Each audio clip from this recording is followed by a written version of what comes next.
आपने बोला था ना कि सिद्ध भगवान हैं, उनमें शुद्ध पर्याय हैं, ये तो मेरे को मालूम है, ये तो सब बोलते हैं कि भाई शुद्ध प्रतिशमय आ रही हैं। पर उनने आपने बोला कि शुद्ध अशुद्ध भी पर्याय हैं, अशुद्ध का वो बात नहीं समझ में आ रही, बैठी नहीं। हम्म। अब वो मैंने किस संदर्भ में बोला, पहले तो वो पूरा हुँ, संदर्भ आपको समझना पड़ेगा, तब आपको ये बात समझ में आएगी। और ये हुँ, क्वेश्चन नॉर्मल क्वेश्चन नहीं है, ये सबको समझने वाला क्वेश्चन है। ठीक है ना? ये सुनने में जितना आसान है ना, समझने में उतना आसान नहीं है। और इसमें क्या छल है वो भी मैं आपको बतलाने की कोशिश करूंगा। ठीक है ना? आप जैसे छद्मस्तु, मेरे पास भी कोई विशेष ज्ञान तो नहीं है, लेकिन प्रश्न यह है कि मोक्ष मार्ग प्रकाशन जी के एक प्रसंग में, निश्चयाभासी के स्वरूप के प्रसंग में, पंडित टोडरमल जी कहते हैं कि द्रव्य तो, आत्मा तो, जीव तो शुद्धाशुद्ध पर्यायों का पिंड है, तो किस अपेक्षा से उसको शुद्ध कहता है। ये वहां पे एक लाइन आती है। अब ये जो लाइन है ना, लाइन वैसे तो बिल्कुल सरल और साधारण सी है, लेकिन अपने आप में एक बड़ा बवाल लेकर बैठी है। क्या कहा? कैसा बवाल है इस लाइन के अंदर, मैं बतलाता हूँ आपको, सुनो। सबसे पहले, द्रव्य गुणों का पिंड है या पर्यायों का पिंड है? पहला प्रश्न तो ये होना चाहिए कि हमने तो ये सुना कि गुणों के समूह को द्रव्य कहते हैं, हम तो आज तक यही सुनते आए थे। और पंडित डोडामल जी कहते हैं कि वो पर्यायों का पिंड है, वो भी शुद्ध अशुद्ध पर्यायों का पिंड। ये ऐसा भी नहीं कि शुद्ध पर्यायों का पिंड कह दे, ऐसा भी नहीं कि मात्र शुद्ध पर्यायों का पिंड कह दे, और ऐसा भी नहीं कि कदाचित अशुद्ध का कदाचित शुद्ध का कह दे। वे तो कहते हैं शुद्धाशुद्ध पर्यायों का एक पिंड है, वो तो ऐसा कहते हैं। तो हम द्रव्य को पर्यायों का पिंड माने या गुणों का पिंड माने, एक बात। दूसरी बात, यदि हम द्रव्य को पर्यायों का पिंड मानते हैं, तो इस अपेक्षा से तो द्रव्य को क्षणिक हो जाना चाहिए, क्योंकि पर्याय का स्वभाव तो क्षणिक है। और क्षणिक पर्याय का स्वभाव होने से द्रव्य भी क्षणिक होगा, और द्रव्य क्षणिक होने से द्रव्य का अभाव हो जाएगा। तो जो बौद्धों का मत है, वह तो आपो आप ही सिद्ध हो गया कि शुद्धाशुद्ध पर्यायों का पिंड होने पर उस द्रव्य का पर्याय के अभाव के साथ साथ द्रव्य का भी अभाव हो जाता है ना, बौद्धों का क्षणिकवाद। ये दो प्रश्न भी इसके अंदर निहित होने चाहिए, इन दो प्रश्नों पे भी चर्चा होनी चाहिए। तो यहाँ ये कहते हैं, गुरुदेव के प्रवचन का इसमें रेफरेंस लेना, प्लस इसमें और जो बात समझनी चाहिए वो दो बातें मैं आपको यहाँ पे पॉइंट टू पॉइंट समझाता हूँ। सबसे पहली बात कि आप तो शुद्धाशुद्ध पर्यायों का पिंड है। ये बात जब पंडित टोडरमल जी कह रहे हैं तो किस संदर्भ में कह रहे हैं? कि वो सांख्य मति निश्चयभाषी के संदर्भ में कहते हैं। उस सांख्य मति निश्चयभाषी को ऐसा भ्रम हो गया है कि मैं तो मात्र शुद्ध ही था, शुद्ध ही हूँ, और शुद्ध ही रहूंगा।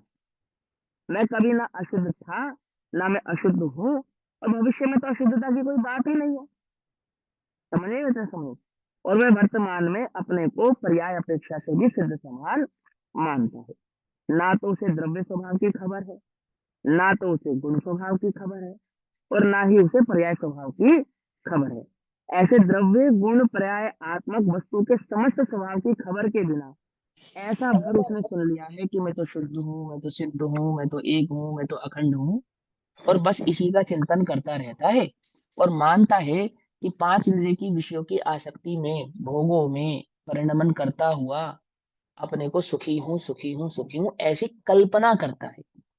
ना तो वास्तविक सुख को जानता, ना वास्तविक सुख का भोग किया, ना वास्तविक सुख इंद्रिय आनंद का वेदन किया। और क्या कहता है? मैं तो सुखी हूँ, मैं तो सिद्ध हूँ, मैं तो सिद्ध हूँ। ना तो उपयोग को बाहर से हटाने का प्रयास कर रहा है, और ना अंतरंग में शुद्धोपयोग को प्रकट करने का कोई प्रयास है। मैं तो सिद्ध हूँ, मैं तो शुद्ध हूँ, मैं तो भगवान हूँ, मैं तो एक हूँ, मैं तो अखंड हूँ, मैं तो निरंजन हूँ। तो पंडित टोडरमल जी कहते हैं, पहले मुझे एक बात तो बता मेरे भाई, कि भूतकाल में जितनी भी अशुद्ध पर्याय हुई, एक इंद्रिय अवस्था हुई, दो इंद्रिय भाव अवस्था हुई, चार गति अवस्था हुई, अन्य अन्य दुखों की जो अवस्था हुई, राग द्वेष आदि के परिणाम हुए, वो किसके थे? वो किसके हुए? और अभी वर्तमान में जो तेरी मनुष्य आदि अवस्थाएं हैं, या वर्तमान में जो भी तेरी अवस्थाएं हैं, जैसे तुझे केवल ज्ञान तो प्रकट नहीं है, अतीन्द्रिय आनंद तो तुझे प्रकट नहीं है, ज्ञान तो तेरा ही गुण है ना, ज्ञान तो तेरा ही गुण है ना। और उस ज्ञान की निर्मल पर्याय तो केवल ज्ञान स्वरूप होनी चाहिए। सुख तो तेरा ही गुण है ना, वह तो अनंत सुख भाव रूप होना चाहिए। वो कहाँ है? वो भाव अभी वर्तमान में कहाँ है?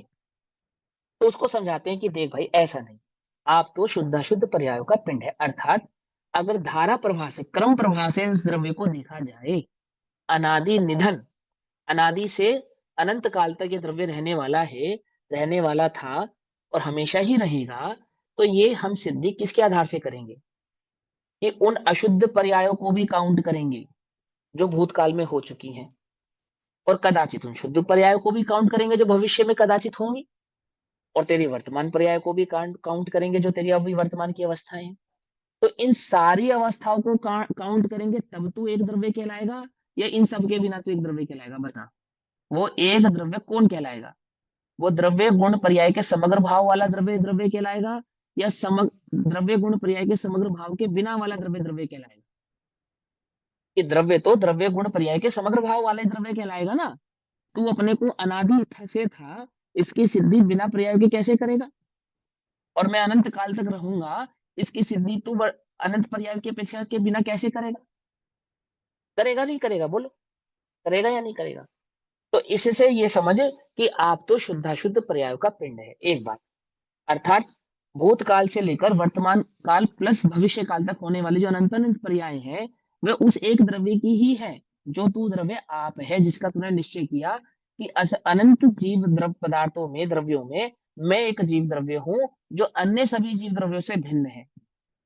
ना कि मैं अद्वैत ब्रह्मवादी की तरह ब्रह्मा का अंश हूं, ना तो कोई मेरा अंश है, ना तो सिद्धों का मैं अंश हूं, ना सिद्ध मेरे अंश है। वे एक भिन्न द्रव्य है, मैं एक भिन्न द्रव्य हूं। तो मैं जो एक भिन्न द्रव्य हूं, जो मेरी सत्ता है, मेरी अपनी निजी सत्ता है, वो कैसी है? कि वह द्रव्य गुण पर्याय भाव वाली है, या बिना द्रव्य गुण पर्याय भाव वाली है? कि द्रव्य गुण पर्याय भाव वाली है। और वे पर्यायों की सत्ता से, यानी पर्यायों के अनादि अनंत पने से ही ये सिद्ध किया जा सकता है कि मैं एक पर्यायों का पिंड, पकड़ में या पकड़ में, रूप समूह के जी। साथ वाला एक द्रव्य हूं। ये बात हो गई। अब आ जाते हैं नेक्स्ट क्वेश्चन, कि जिस मिथ्या दृष्टि को पंडित जी शुद्धाशुद्ध पर्यायों का पिंड कह रहे हैं, उस मिथ्या दृष्टि के पास शुद्ध पर्याय भी है? क्या कहा? जिस मिथ्या दृष्टि को पंडित जी शुद्धाशुद्ध पर्यायों का पिंड कह रहे हैं अभी, क्या उस मिथ्या दृष्टि के पास शुद्ध पर्याय भी है? तो उसको समझाते हैं कि दो नयों से है। दो नयों से है कि हाँ, दो नयों से है। बोले एक तो भावी नयगम नय की अपेक्षा से है, भविष्य में शुद्ध पर्याय प्रकट कर सकता है, कर सकता है नहीं कर सकता, है ना? और दूसरा, उसमें प्रकट करने की योग्यता है। योग्यता है या नहीं है? बोले हाँ, योग्यता भी है। तो बोले उस योग्यता से भी उसको अभी शुद्धाशुद्ध पर्याय का पिंड कहा जा सकता है। फिर तीसरा क्वेश्चन उठता है, ये नियम अभव्यों पे कैसे लागू होगा? क्योंकि अभव्य को तो भविष्य में भी क्या नहीं होगा? शुद्ध पर्याय प्रकट नहीं होगी। तो हम उस अभव्य जीव को शुद्धाशुद्ध पर्याय का पिंड कैसे कहेंगे? पकड़ में ही बात नहीं? पकड़ में ही। तो उनको कहते हैं कि पहला कारण तो यही कि उनको शुद्ध पर्याय प्रकट करने की योग्यता तो अभव्य को भी है, क्योंकि पारिणामिक भाव तो सभी जीवों का समान ही है, वो पर्यायापेक्षा से तीन भेद करे हैं। लेकिन दूसरा कारण और भी है। बोले क्या? बोले आत्मा में ऐसे अनंत गुण अभी भी विद्यमान हैं, जिनकी इस समय भी शुद्ध पर्याय ही हो रही है। कौन से हैं वो गुण? बोले वो अस्तित्व आदि गुण है। अगुरु लघुत्व है, अस्तित्व है, वस्तुत्व है। ऐसे ऐसे सामान्य गुण हैं जिनकी कोई विभाव पर्याय नहीं होती। जैसे अस्तित्व गुण की विभाव पर्याय नहीं होती, अगुरु लघुत्व गुण की विभाव पर्याय नहीं होती, पकड़ में? त्यागो उपादान आदि शक्तियों की विभाव पर्याय नहीं होती। तो उनकी तो स्वाभाविक शुद्ध पर्याय ही वर्तमान में उस जीव के साथ है, और इस अपेक्षा से वह अभव्य होने पर भी शुद्धाशुद्ध पर्यायों का पिंड है। तीनों बातें समझ में आ गई? तीनों आ बातें समझ में आ गई, गई। अब एक आ चौथी गई बात, दोनों। अब एक चौथी बात समझो। अच्छा, तो अभी मुझे वर्तमान में शुद्ध पर्याय है, इस भाव का छल ग्रहण करके कुछ जीवों ने एक नई मान्यता का प्रचार प्रसार किया कि इसी समय इस मिथ्या दृष्टि जीव के इसी समय शुद्ध पर्याय भी है और अशुद्ध पर्याय भी है। समझना बड़े ध्यान से, क्या छल ग्रहण किया? ये छल ग्रहण किया कि अभी वर्तमान में मेरे पास ज्ञान गुण की शुद्ध पर्याय भी है और ज्ञान गुण की अशुद्ध पर्याय भी है। ऐसा छल ग्रहण किया और यह सिद्ध किया कि मैं शुद्ध पर्याय का आश्रय ले लूंगा तो शुद्ध भाव को प्रकट हो जाऊंगा, और अशुद्ध पर्याय का आश्रय लेता हूं, इसलिए अशुद्ध भाव को प्रकट होता हूं। तो ऐसे जीवों के छल का निराकरण करने के लिए ये बात उन्हें ध्यान से समझ में आनी चाहिए कि शुद्धाशुद्ध पर्यायों का पिंड कहने का तात्पर्य यह नहीं है कि वर्तमान में जीव के पास एक ही गुण की दो शुद्ध और एक अशुद्ध नाम की पर्याय प्रकट है, एक शुद्ध और एक अशुद्ध, ऐसा अर्थ नहीं है इसका। वहां तो समूह पिंड की अपेक्षा से ये बात कही है, अनंत गुणों की पर्यायों की अपेक्षा से ये बात कही है। अब थोड़ा सा विस्तार कर देता हूं। देखो, किसी ने कहा कि अभी मेरे पास ज्ञान गुण है और ज्ञान गुण की इसी समय एक ही समय में एक शुद्ध पर्याय भी है और एक अशुद्ध पर्याय भी है। तो यह कहना मिथ्या है, छल है।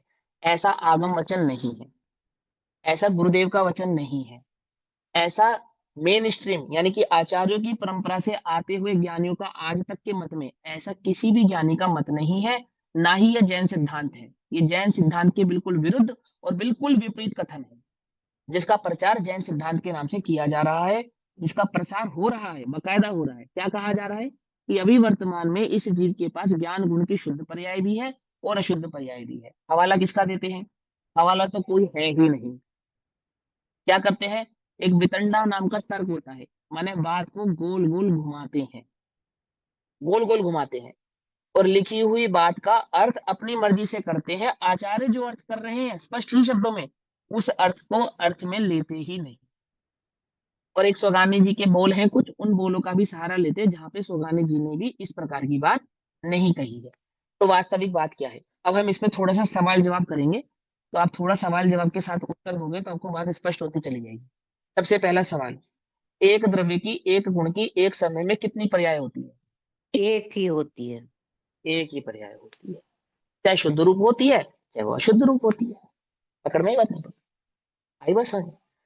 तो पहला पहला मतभेद तो यह है, जिनागम का ऐसा कोई भी भाव नहीं है कि एक ही समय में एक ही द्रव्य के पास दो पर्याय हैं। कोई ये कहे कि नहीं दो पर्याय होती है। कैसे दो पर्याय होती है? एक विभाव व्यंजन पर्याय और एक अर्थ पर्याय। तो वहां उसको समझाते हैं कि व्यंजन पर्याय का यह स्वरूप नहीं है। क्या स्वरूप नहीं है?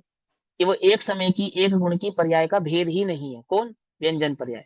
वहां तो एक ही समय में दो द्रव्यों की दो भिन्न भिन्न पर्यायों के भेद से उसको व्यंजन कहते हैं, ना कि एक ही गुण की एक ही समय पे होने वाली दो पर्यायों की भेद से। पकड़ में ही बात नहीं? पकड़ में? जैसे दूध और शक्कर, तो दूध को मीठा कहना यह व्यंजन पर्याय हो गई, तो उसमें एक दूध की पर्याय है और एक शक्कर की पर्याय है। ऐसे ही एक आत्मा और एक शरीर, इन दोनों की पर्याय का नाम मनुष्य गति है। पकड़ में ही बात नहीं? पकड़ में? शरीर पुद्गल और आत्मा जीव। तो जीव और पुद्गल ऐसे दो द्रव्यों की मिलने से जो एक पर्याय बनी, उसका नाम है व्यंजन पर्याय, जिसको स्वापरापेक्ष पर्याय भी कहते हैं। पकड़ में ही बात? अब इसको साइड में कर दो, अब आ जाओ पर्याय की तरफ। एक द्रव्य की एक गुण की एक ही समय में एक ही पर्याय होती है, और एक द्रव्य की एक गुण की एक ही समय में होने वाली उस एक पर्याय को कहते हैं अर्थ पर्याय। क्या कहते हैं उसको? अर्थ पर्याय। वो अर्थ पर्याय स्वभाव और विभाव के भेद से दो प्रकार की होती है। एक ही समय पे या तो स्वभाव रूप होती है या तो विभाव रूप होती है। ऐसा नहीं होता कि स्वभाव रूप भी होती है और विभाव रूप भी होती है। ऐसा नहीं होता। कैसा होता है? स्वभाव रूप होती है तो स्वभाव रूप होती है, विभाव रूप होती है तो विभाव रूप होती है। और वहां पंचाशी काय आदि ग्रंथों में आचार्य अमृतचंद्र देव, आचार्य कुंकुंद देव उसका निराकरण करते हुए जो ऐसा मानते हैं उल्टा सीधा स्पष्ट ही समझाते हैं कि विभाव पर्याय छह प्रकार की होती है। अर्थ विभाव पर्याय, अर्थ पर्याय छह प्रकार की होती है विभाव भाव से। कौन कौन सी? मिथ्यात्व, कषाय, मोह, राग, द्वेष, पुण्य और पाप। ये छह प्रकार की होती है ना? मिथ्यात्व, राग, द्वेष, कषाय, पुण्य, पाप, ये छह प्रकार की वहां पे विभाव पर्याय होती हैं। ठीक, अब आगे चलते हैं। तो भैया वो शुद्धाशुद्ध कहने का तात्पर्य, कारण शुद्ध पर्याय कहने का तात्पर्य क्या हुआ? कि वहां आत्मा में कारण शुद्ध पर्याय है या नहीं? वो भी तो एक पर्याय है, उसी को तो हम शुद्ध पर्याय कहते हैं। उसी ही समय आत्मा में कारण शुद्ध पर्याय है और एक विभाव पर्याय है। हम तो उस अपेक्षा से कहते हैं। तो उसको कहते हैं, गुरुदेव कहते हैं, हिमांशु जैन नहीं कह रहा ये बात गुरुदेव कहते हैं, ये बात आचार्य कहते हैं, आचार्य अमरचंद्र देव कहते हैं, आचार्य कुंदकुंद देव कहते हैं कि कारण शुद्ध पर्याय कहने का तात्पर्य पर्याय नहीं है। तो क्या है? बोले शुद्ध पर्यायों का कारण है। क्या कहा? शुद्ध पर्यायों का कारण है, वो द्रव्य दृष्टि का कथन है। क्या कहते हैं, देखो सुनो। अभी वर्तमान में तुझे सुखी होना है, बोले हाँ होना है। तो सुखी होने का कारण अभी तेरे पास वर्तमान में उपस्थित है या नहीं है? बोल कि हाँ मेरे पास वर्तमान में उपस्थित है। कौन है वो? कि वो मेरा द्रव्य स्वभाव। तो शुद्ध पर्यायों को प्रकट करने का जो कारण है उसे कहते हैं कारण शुद्ध पर्याय, अर्थात ध्रुव स्वभाव। पकड़ में आती है बात, नहीं पकड़ में आती है? जी, इतनी बात समझ आती एकदम है? बढ़िया स्पष्ट। ये हर समय हमारे पास उपलब्ध है या नहीं है? ये कारण शुद्ध भाव हमारे पास हर समय उपलब्ध है या नहीं है? ये हमेशा उपलब्ध है। जब मैं निगोद में था तब भी था मेरे पास, आज मैं मनुष्य गति में अब भी है मेरे पास, और अनादि अनंत काल तक रहने वाला है मेरे पास मेरा स्वभाव। वो तो कभी अशुद्ध नहीं हुआ। वो अशुद्ध स्वभाव द्रव्य दृष्टि से, ना कि पर्याय दृष्टि से, ध्यान से समझना। वो शुद्ध स्वभाव द्रव्य दृष्टि से सदैव मेरे पास विद्यमान है, जिसका आश्रय लेने पर मैं अभी वर्तमान में अपने पर्यायों में शुद्धता प्रकट कर सकता हूं। इतनी बात समझ में आ गई? अब एक अंतिम बात, एक अंतिम बात। कौन सी पर्याय का आश्रय लेने पर जीव शुद्ध हो सकता है, शुद्ध पर्याय या अशुद्ध पर्याय? कोई सी भी नहीं, द्रव्य का आश्रय लेने से। हाँ, जो ये कहते हैं कि शुद्ध पर्यायों का आश्रय लेने से जीव शुद्ध भाव को प्रकट करता है, वे बड़ा ही छल ग्रहण करते हैं, और हमसे उनके अभागे की महिमा कही नहीं जाती। क्यों नहीं कही जाती? क्योंकि पर्यायों का आश्रय लेने से जीव कभी शुद्ध भाव को प्रकट होता नहीं। आचार्यों का स्पष्ट मंतव्य, पर्याय शुद्ध ही क्यों ना हो तो भी वे आश्रय करने योग्य नहीं होती। यह केवल ज्ञान सिद्ध पर्याय आदि जो परम शुद्ध पर्यायों को ही अपना नहीं माना, तो वहां सहज ज्ञान, सहज दर्शन, सहज सुख और सहज विवेक को आप पर्याय भाव से जो ग्रहण करते हो, तो वहां पर्याय बुद्धि की अपेक्षा से ये बात कही ही नहीं है। ऐसा है ही नहीं उसका अर्थ कि वहां ज्ञान की सहजता सहज ज्ञान की एक पर्याय की अपेक्षा से है। वहां तो ये कहते हैं कि अभी मेरे पास जो ज्ञान गुण है, उस ज्ञान गुण की विभाव पर्याय हो रही, मिथ्या ज्ञान रूप पर्याय हो रही। ऐसा होने पर भी जो ज्ञान गुण है वो ध्रुव पने से तो सदैव शुद्ध ही है ना, है ना? तो बोले वो जो गुण है वो किसके आश्रय से रहता है? वो ध्रुव के आश्रय से रहता है। हाँ, द्रव्य के तो आश्रय से गुण। तू अपने उस द्रव्य स्वभाव का आश्रय ले, स्वभाव का आश्रय ले, तो अभी वर्तमान में तेरा ज्ञान क्या हो जाएगा? क्या हो जाएगा? शुद्ध हो शुद्ध। जाएगा। सिर्फ ज्ञान शुद्ध होगा बस। ओहो, पूरे के अनंत पूरे गुण। द्रव्य के अनंत गुणों की पर्याय शुद्ध हो जाएंगी, ऐसा है ना? पकड़ में बात है, पकड़ में। किसका आश्रय लेने से? शुद्ध पर्यायों का आश्रय लेने से नहीं, शुद्ध द्रव्य का आश्रय लेने से। और वो द्रव्य, उसका स्वभाव ध्रुव है या पर्याय है? बोलो। ध्रुव, ध्रुव। ध्रुव है। अब मेरे अंदर सहज सुख है, सहज ज्ञान है, मेरे अंदर सहज दर्शन है। अरे सहज का मतलब उपस्थित, जिसको जिस अकारण, अपौरुष, क्या कहते हैं उसको? सहज को क्या कहते हैं? अपौरुष। अपौरुष माने अर्थात जिसे पुरुषार्थ पूर्वक नहीं बनाया गया हो, अर्थात जिसे किसी के द्वारा बनाया नहीं गया हो। कैसा है? वो स्वयं से ही विद्यमान है, सहजता से ही विद्यमान है, स्वभाव से ही ऐसा है। तो उस स्वभाव का आश्रय लेने की बात है वहां। वहां शुद्ध पर्यायों का पिंड कहकर ये बिल्कुल भी मतलब नहीं है कि अभी वर्तमान में शुद्ध पर्याय भी है और अशुद्ध पर्याय भी है, और मैं शुद्ध पर्याय का आश्रय लूंगा और शुद्ध भाव प्रकट कर लूंगा। ऐसा छल जिनागम का नहीं है, ना ऐसा मत है। भाई बस समझे? और ऐसा मानने पर पूरे का पूरी जो युति है ना, पूरी युति वो पूरी भ्रष्ट हो जाएगी। अब इसके और भी भेद हैं, सुख लक्षण कहते हैं, आदि आदि ऐसे बहुत सारे बात कहते हैं। उसका मैं उसमें अभी जाना नहीं चाहता। लेकिन शुद्धाशुद्ध पर्यायों का पिंड है कहने का तात्पर्य क्या है, ये बात आपको भली प्रकार से समझ में आनी चाहिए। इतना कहना है, ठीक।